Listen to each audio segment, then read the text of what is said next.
broken my heart so many times I stopped keeping track.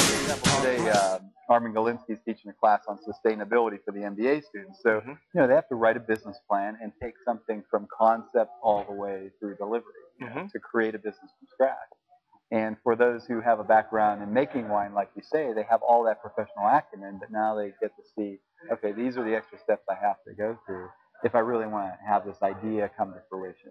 Yeah, and that's really what makes us at Cellars of Sonoma a real asset for our vintners, because they're craftspersons and they're winemakers, but not necessarily marketeers.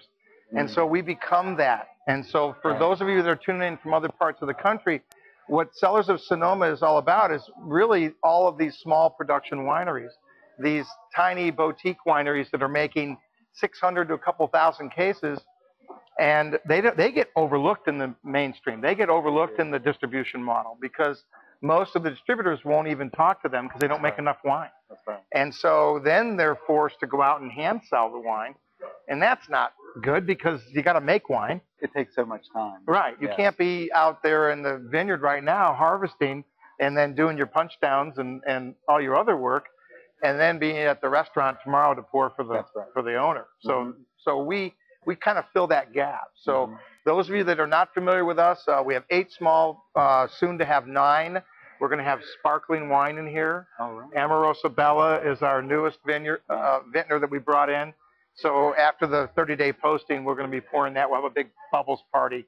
I love bubbles. I'm a big bubbles fan. I won't turn it away. No. Well, we know what we're going to do with that brand that we haven't been able to do with the other brands is we're going to teach people how to enjoy sparkling wine without just being a celebration. In other words, using it in the everyday, wine consumption.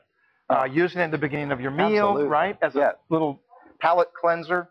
And so we're excited about what that has to offer. That's going to be very cool. We have bubbly at least 2 times a week. Yeah, absolutely. We'll open a bottle. We always recommend in the classes to folks, buy a little stopper to put back in it so you can have a glass on Monday night, have another glass on Wednesday night. And that you don't lose the integrity of the wine. No, you don't. And that way you don't feel compelled to, we got to finish that bottle. Spread out the joy throughout the week. Yeah. So we're gonna teach people that. We're gonna have all kinds of. I'm gonna get together some of the chefs down the street, like Jack over at Jack and Tony's, and have him make up some hors d'oeuvres and things that you can really compliment and enjoy with sparkling wine. So we'll have a brut and then a rosé brut as well. So I want to be back that day. Yeah, no, don't worry. You'll be invited to the bubbles party. We love bubbles. We've been looking a long time for bubbles.